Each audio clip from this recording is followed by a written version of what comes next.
কোরআন তার পরিচয় নিজেই দেবে।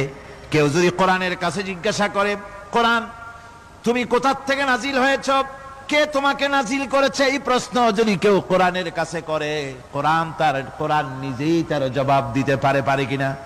কোরআন নিজেই বলে, তানজিলাম মিম্মান খালাকাল আরদা ওয়াস সামাওয়াতিল উলা। এই কোরআন নাজিল করেছেন তিনি, যিনি ওই সুউচ্চ আকাশ আর জমিনকে যিনি সৃষ্টি করেছেন, সেই আল্লাহ আমারে নাজিল করেছেন। কোরআনের কাছে কেউ যদি প্রশ্ন করে, ও কোরআন, এই পৃথিবীতে নাজিল হওয়ার আগে তুমি কোথায় ছিলে, কেউ যদি প্রশ্ন করে, কোরআনে কারীম নিজে নিজের পরিচয় শোনায়, আমি কোথায় ছিলাম শোনো, বাল হুয়া কুরআনুম মাজিদুন ফি লাউহিম মাহফুজ। বরং এই কিতাব অতীব মর্যাদা সম্পন্ন সুরক্ষিত ফলকে লিপিবদ্ধ ছিল, আমি ছিলাম লোহে মাহফুজে, সেখান থেকে এসেছি। যদি কেউ প্রশ্ন করে, কোরআন কি, কোরআন তুমি কার উপরে অবতীর্ণ হয়েছ, জবাব কোরআন নিজেই দেয়, ওয়া আমিনু বিমা নুজিলা আলা মুহাম্মাদ ওয়া হুয়াল হাক্কু মির রাব্বিহিম। ঈমান আনো সেই জিনিসের উপরে যেটা মুহাম্মদ সাল্লাল্লাহু আলাইহি ওয়াসাল্লামের উপর অবতীর্ণ হয়েছে।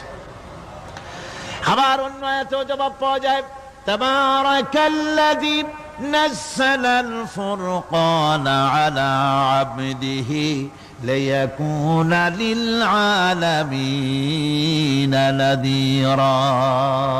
অতীব বরকতপূর্ণ মহান সত্তা সেই আল্লাহ রাব্বুল আলামিন, যিনি তার বান্দার পরে ফুরকান অবতীর্ণ করেছেন। সুবহানাল্লাহি বিহামদি। কোরআনের নাম আমি বলেছিলাম শুধু কোরআন নয়, অনেক নাম আছে। কোরআনের আরেক নাম ফুরকান। কোরআনের আরেক নাম কি? আল ফারকু বাইনাল হাক্কি ওয়াল বাতিল। কোরআন হচ্ছে সেই মহাসত্য যা মিথ্যা এবং সত্যের মধ্যে পার্থক্য সূচিত করে, মঙ্গল এবং অমঙ্গলের মধ্যে পার্থক্য সৃষ্টি করে, যা সত্য এবং মিথ্যার মধ্যে তাফরিকা সৃষ্টি করে, সত্যকে মানুষকে বুঝিয়ে দেয়, তার নাম হচ্ছে ফুরকান। এবার যদি প্রশ্ন করা হয়, ও কোরআন, বুঝলাম তুমি লোহে মাহফুজে ছিলে, বুঝলাম তুমি নবীজির উপরে নাজিল হয়েছো, এবার বলো তুমি কোন মাসে নাজিল হয়েছো, তুমি তো আসছিলা প্রথম, কোন মাসে নাজিল হয়েছো? এ প্রশ্ন যদি কেউ করে, কোরআন তার জবাবে বলবে, শাহরু রমাদানাল্লাযী উনজিলা ফীহিল কুরআন। রমজানের পবিত্র মাসে আমি অবতীর্ণ হয়েছি। সুবহানাল্লাহ। যদি প্রশ্ন করা হয়, রমজানে তো আসছো, কিন্তু প্রথম নাজিল হয়েছিল কোন সময়, ওটা কি দিন ছিল না রাত ছিল? কোরআন তার জবাবে বলে, ইন্না আনজালনাহু ফি লাইলাতিল কদর। কদরের পবিত্র রাতে আমি এই পৃথিবীতে আমার আগমন ঘটেছিল।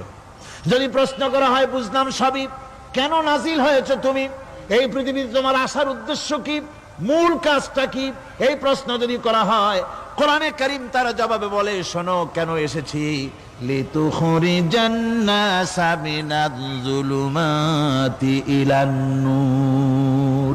আমার মিশন হচ্ছে গোটা বিশ্ব মানবতাকে পঞ্জীভূত জমাট বাঁধা অন্ধকারের ভেতর থেকে টেনে বের করে আলোর সন্ধান দিতে, আলোর দিকে আনার জন্য আমি কোরআন নাজিল হয়েছি।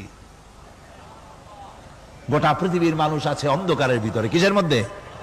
অন্ধকার কি? অন্ধকার হচ্ছে পুঁজিবাদ, অন্ধকার সমাজতন্ত্র, অন্ধকার ধর্ম নিরপেক্ষতাবাদ, অন্ধকার জাতীয়তাবাদ।